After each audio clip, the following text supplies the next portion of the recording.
Good morning students.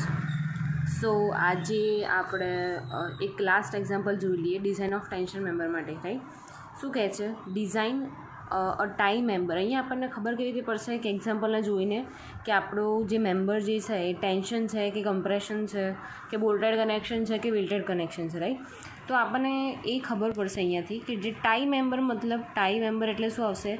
Tension member. Right, so roof truss is subjected to working load. Dead load આપેલો છે, live load આપ્યો છે 80 kilonewton, 120 kilonewton. Use double angle section connected back to back on either side of gusset plate 8 mm thick.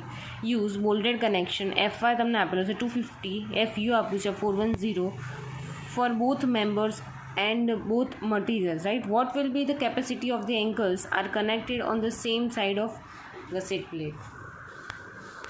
Right, તો અહીંયા સૌથી પહેલાં factor load કયા કયા આવે છે આપણે જોઈ લઈએ. અહીંયા આપણને આપ્યું છે નોર્મલ લોડ, બરાબર. વર્કિંગ લોડ આપ્યો છે. આપણે વર્કિંગ લોડને શેમાં કન્વર્ટ કરીશું? ફેક્ટર લોડમાં. રાઈટ, તો ફેક્ટર લોડ કન્સિડર કેવી રીતે થશે? તો અહીંયા લખીશું ફેક્ટર લોડ. જ્યારે ફેક્ટર લોડ તમે કરો ત્યારે મેં તમને કીધું હતું કે શેની જોડે મલ્ટીપ્લાય થશે? 1.5 જોડે. રાઈટ, પણ અહીંયા આપણને બે લોડ આપ્યા, dead load plus live load, તો બંનેનું સમેશન મલ્ટીપ્લાય બાય 1.5. રાઈટ, તો 80 છે પ્લસ 120 છે. રાઈટ, તો એનો આન્સર તમને મળશે અહીંયા 300 કિલોન્યુટન. રાઈટ, તમને અહીંયા શું મળી ગયું? ટી મળી ગયું. આ તમારો ટી આપેલો છે. રાઈટ, કે factor design tension load 300 kilonewton. Right, F Y તમને આપેલો છે 250 MPa, એફ યુ આપ્યું છે 410 MPa. રાઈટ, હવે અહીંયા શું કીધું છે? પહેલાં આપણે અહીંયા ખાલી લોડને કન્સિડર કર્યો છે, એટલે મેં તમને કીધું હતું કે ડિઝાઇન કરવાનું તો કે ખાલી શું આપેલો હોય? લોડ. તો લોડ પરથી આપણે શું ફાઇન્ડ આઉટ કરશું? એનો એરિયા, અને એરિયા પરથી આપણે એનો શું સિલેક્ટ કરીશું? એનો એંગલ. તો અહીંયા આપણે એરિયાનું ઇક્વેશન તમને ખબર જ છે કે AG is equal to T upon F Y multiply by gamma M0. આ ક્યાંથી આવ્યું હતું? યીલ્ડિંગ ઓફ ક્રોસ સેક્શનનું ફર્સ્ટ ઇક્વેશન જે હતું કે T is equal to AG F Y by gamma M0, એમાં આપણે એજીને શું કરી નાખ્યા? કરતા બનાવી દીધા. રાઈટ, આપણને ટી ખબર છે આપણને 300 kilonewton. 300 multiply by 10⁻³ divide by 250 multiply by gamma M0 શું થશે? 1.10. ગામા M1 કે ML કીધું હોય તો 1.25. તો તમારો એરિયા મળશે અહીંયા 1320 mm સ્ક્વેર એજી. રાઈટ, હવે અહીંયા શું કરવાનું છે? અહીંયા આપણને શું કીધું? તમારો કેવો એંગલ સેક્શન લેવાનો છે? તો કે back to back either side of gusset plate, એટલે બે એંગલ લેવાના છે. રાઈટ, તો આપણને જે એરિયા મળ્યો, આ કેટલો મળ્યો તમને એરિયા ટોટલ? રાઈટ, તો સિંગલ એંગલ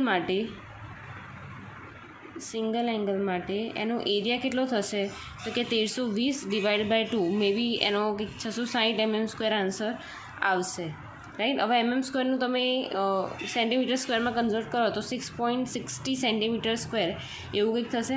તો મેં તમને શું કીધું હતું? તમારે સ્ટીલ ટેબલમાં જવાનું છે. સ્ટીલ ટેબલમાં તમે આઈએસ એંગલ્સ અનઇક્વલ એંગલ સેક્શનમાં તમે જશો તો 6.60 કરતાં કંઈક વધારે હશે વેલ્યુ. અહીંયા હું જે વેલ્યુ લઉં છું એ 6.60 કરતાં વધારે લઉં છું, પણ એ પર્ટિક્યુલર હું એવું નથી કહેતી કે તમારે બી એ જ લેવાનું છે. તમારે 6.60 કરતાં વધારે મે બી એ 660 છે તો તમારે 680 હોય કે 700 હોય કે 720 હોય, પણ તમે આ જે વેલ્યુ જે છે એના કરતાં કેવી હોય છે? તમારી વેલ્યુ જે બી લો એ વધારે હોવી જોઈએ. તો કોઈ બી ચાલે, હું અહીંયા લઉં છું એ જરૂર નથી તમારે એ જ લેવી છે. રાઈટ, તો અહીંયા કંઈક 716 mm², આના કરતાં વધારે આપણે લઈએ, બરાબર. તો એનો એંગલ સેક્શન કયો થાય છે? Choose ISA. આની સામે એનો એંગલ લખેલું હશે 75/50/6 mm. રાઈટ, અહીંયા લખી દઉં છું સ્ટીલ ટેબલમાંથી 716 mm² આઈડિયો મળ્યો. એટલે અહીંયા શું થઈ ગયું? આપણો જે મેઇન એરિયા હશે એ કેટલો થઈ જશે? 2 આપણે બે એંગલ જોઈએ છે ને, આ સિંગલ માટે મળ્યો એટલે આપણે એને ફરીથી પાછા શું કરી નાખીશું? મલ્ટીપ્લાય બાય 2 કરી નાખીશું, તો આપણને ઓરિજિનલ એરિયા મળી જશે બંને એંગલ માટે. કેટલો છે? 1432 mm². રાઈટ, અહીંયા આપણે શું કર્યું કે સૌથી પહેલાં અહીંયા આપણને શું હતું કે જે લોડ હતા આપ્યો હતો બરાબર, લોડ પરથી આપણે એરિયા ફાઇન્ડ આઉટ કરો, પણ જે બી એરિયા મળશે એ શેની માટે મળશે? 2 એંગલ માટે. પણ આપણે અત્યારે આપણને જે સ્ટીલ ટેબલ આપ્યું છે એમાં સિંગલ એંગલ માટે પહેલાં એક ફાઇન્ડ આઉટ કરીશું, તો આના ડિવાઈડ બાય 2 કરીશું તો આપણને 1 માટે મળી જશે. હવે 1 માટે થઈને આપણે જોવાનું કે આપણો એરિયાના 660 કરતાં શેનામાં વધારે છે, જે બી એરિયા છે એનામાં વધારે હોય. સપોઝ અહીંયા 716 mm સ્ક્વેરમાં મળે છે, તો એ 716ની અહીંયા બાજુમાં લખ્યું હશે કે આ એંગલ છે ISA 75/50/6 mm, રાઈટ. તો આ તો ખાલી એક એંગલ માટે મળ્યો. તો આપણે જે ટોટલ આપણે લાસ્ટમાં એરિયા ફાઇન્ડ, અહીંયા જેમ એરિયા કેવો મળે તો 2 એંગલો મળે, તો આપણે સિંગલ એંગલનો એરિયા મળી ગયો, તો આપણે ડબલ એંગલ માટે ફાઇન્ડ કરવો હોય તો આ એરિયા મલ્ટીપ્લાય બાય 2 કરીશું તો આપણને ડબલ મળી જશે. એંગલ આ રહેશે પણ એનો એરિયા કેવો થશે? આ એક જ એંગલ થઈ ગયો. આ એક એંગલનો એરિયા 716 છે, પણ આપણે 2 એંગલ મૂકવાના છે, તો મલ્ટીપ્લાય બાય 2 કરીશું તેનો ટોટલ એરિયા AG મળી જશે, રાઈટ. હવે બધા જે નોર્મલી આપણે જે સ્ટેપ યુઝ કરતા હતા એને સ્ટેપ યુઝ કરવાના છે. શું હતો? Yielding of gross section, right.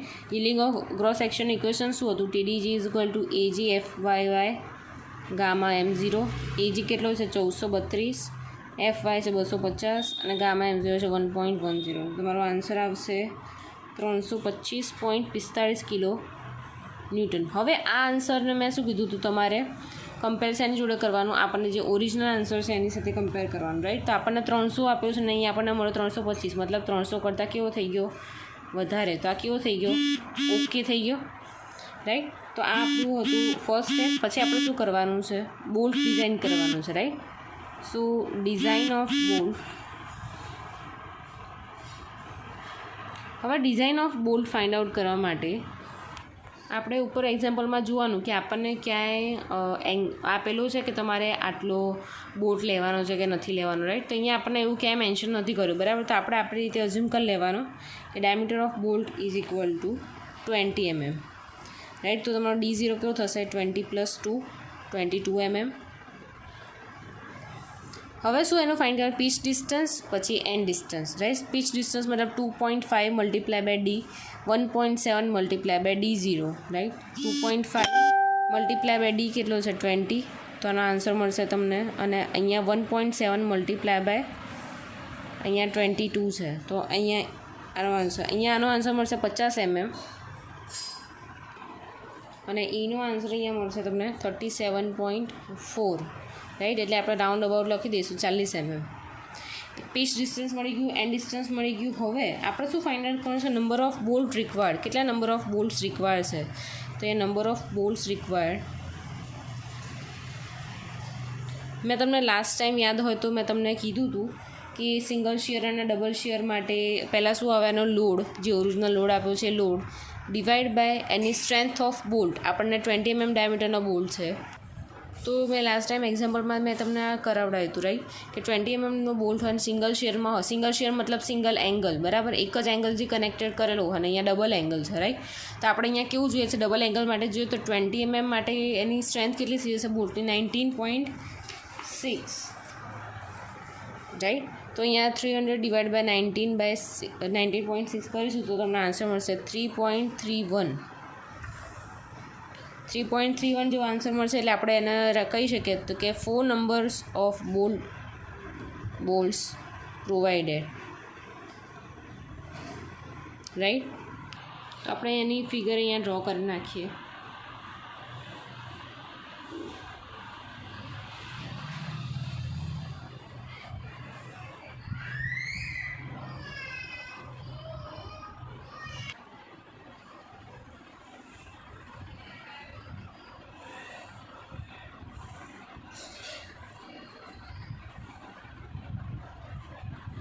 ચાર નંબર ઓફ બોલ્ટ્સ પ્રોવાઈડ કરવાના છે અહીંયા. એટલે 1 2 3 અને 4, રાઈટ. હવે આ બધા વચ્ચેનું ડિસ્ટન્સ આપણે અહીંયા લખી દઈશું.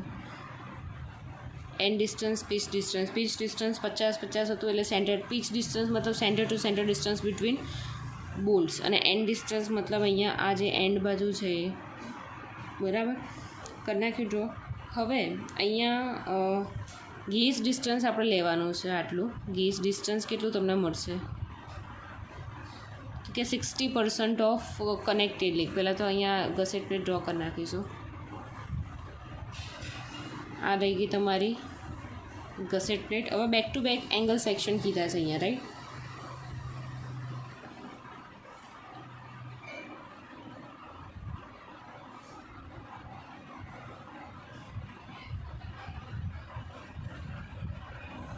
રાઈટ, અહીંયા તમારો બોલ્ટ કનેક્શન અહીંયા પ્રોવાઈડ કરેલો છે. રાઈટ, આપણો આઈએસએ એંગલ સેક્શન કેટલો છે? આઈએસએ 75/50.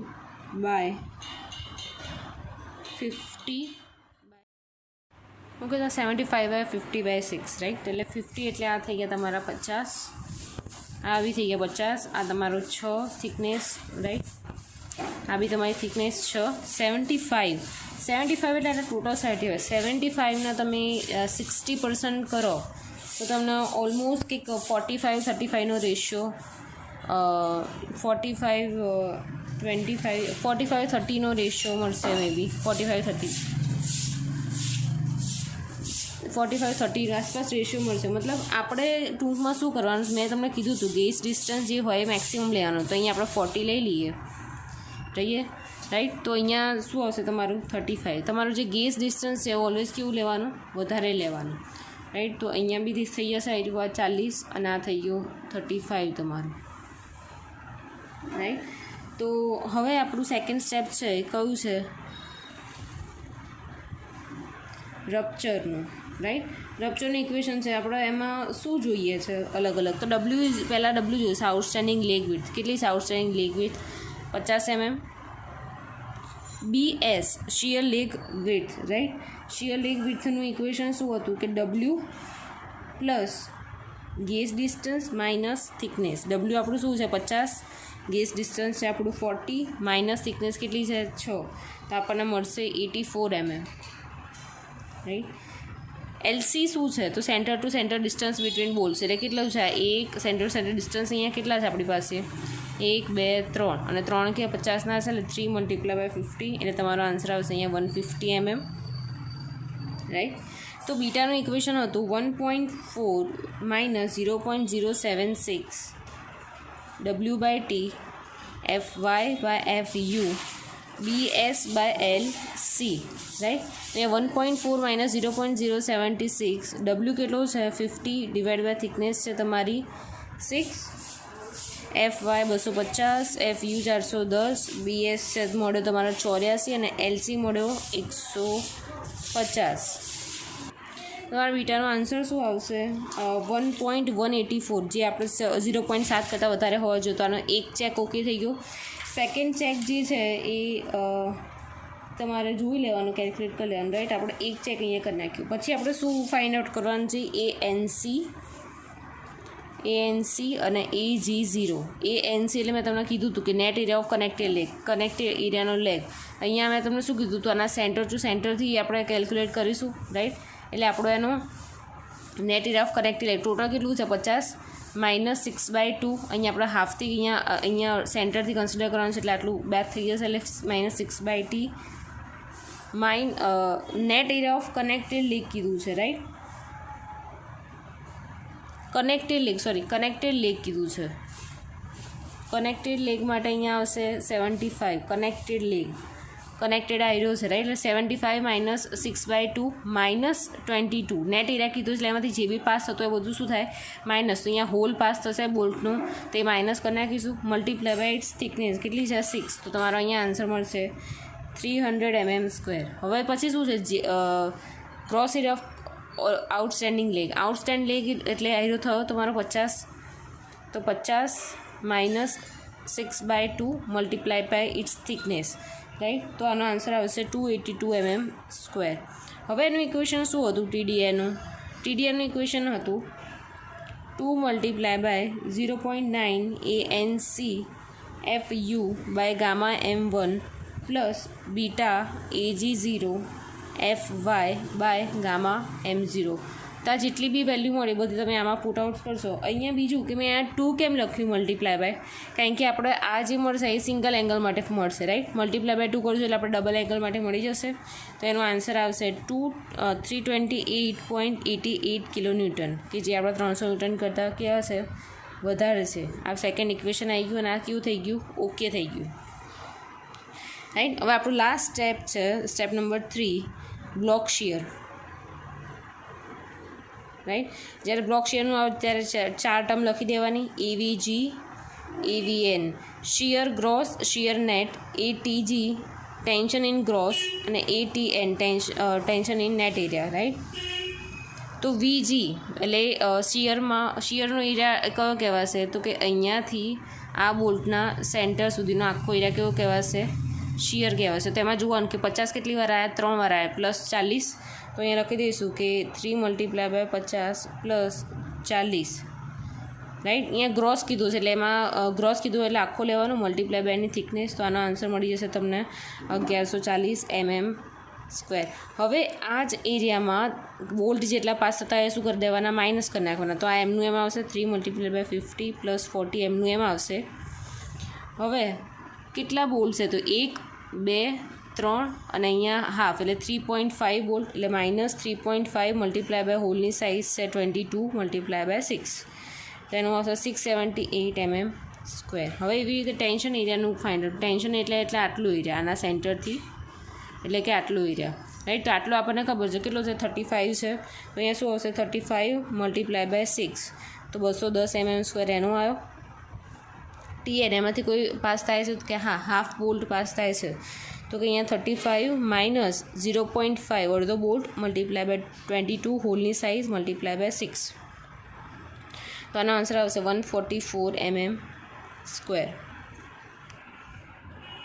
તો એનું ઇક્વેશન છે કે TDB1નું ઇક્વેશન છે AVG FY divide by √3 gamma M0, right, plus 0.9 ATN FU by gamma M1, બરાબર. તો બધી જ વેલ્યુ તમે આમાં પુટ આઉટ કરશો તો તમને આન્સર મળશે 192.09 કિલોન્યુટન. બધી વેલ્યુ નોન જ છે, બરાબર. AVG આપણે હમણાં ફાઇન્ડ કર્યો, ATN બી ઉપર ફાઇન્ડ કર્યો, FY અને FU તમને ઓલરેડી ઉપર આપેલા છે. ગામા M0 1.10 અને ગામા M1 1.25, તો TDB1 મળ્યા. હવે રીતે TDB2નું ઇક્વેશન છે 0.9 AVN FU by √3 gamma M1 plus ATG FY by gamma M0, right. તો આનો આન્સર આવશે 163.28 કિલોન્યુટન. તો આપણી પાસે બે વેલ્યુ છે. TDB1 એટલે લખવાનું કે take smaller of TDB1 and TDB2, right. તો અહીંયા TDB તમને કેટલું મળશે, 2. અહીંયા બેમાંથી જે મિનિમમ હશે એને મિનિમમ છે 163.28 કિલોન્યુટન, રાઈટ. આ આવી ગયું તમારું 3. આગળ ફર્સ્ટ, સેકન્ડ, આ સેકન્ડ ઇક્વેશન, આ થર્ડ ઇક્વેશન, ત્રણેયમાંથી જે મિનિમમ હશું એ આપણે મળશે, રાઈટ. તો ત્રણેયમાંથી મિનિમમ શું છે, તો અહીંયા આપણે હજુ એક વસ્તુ રહી ગયું, રાઈટ. તો TDB1 મળ્યું તમને આ સિંગલ એંગલ માટે મળ્યું, બરાબર. તો ડબલ એંગલ માટે શું થશે, 2 મલ્ટીપ્લાય બાય 163.28, બધામાં આપણે મલ્ટીપ્લાય બાય 2 કરીશું કારણ કે ડબલ એંગલ્સ, રાઈટ. તો આનો આન્સર મળશે 326.56 કિલોન્યુટન, કે જે 300 કિલોન્યુટન કરતાં કેવા છે, વધારે છે. ઓકે થઈ ગયું. અને આ શું થઈ ગયું તમારું ઇક્વેશન નંબર 3, રાઈટ. તો design strength of tension member TD શું આવશે તમારો આન્સર, તો ઇક્વેશન 1, 2, 3 એમાં TD જે ફર્સ્ટ ઇક્વેશન હતું કે જે આગળ yielding of cross section find કર્યું હતું એ મળ્યું હતું 325.45 કિલોન્યુટન, કે જે ત્રણેયમાંથી કેવી છે વેલ્યુ, આપણી સ્મોલર વેલ્યુ. તો આપણે શું થઈ ગઈ, ડિઝાઇન થઈ ગઈ, રાઈટ. તો તમને જો આમાં કંઈ કન્ફ્યુઝન હોય કોઈ કેલ્ક્યુલેશનમાં કે એમાં, તો તમે મને કોન્ટેક્ટ કરી શકો છો, રાઈટ.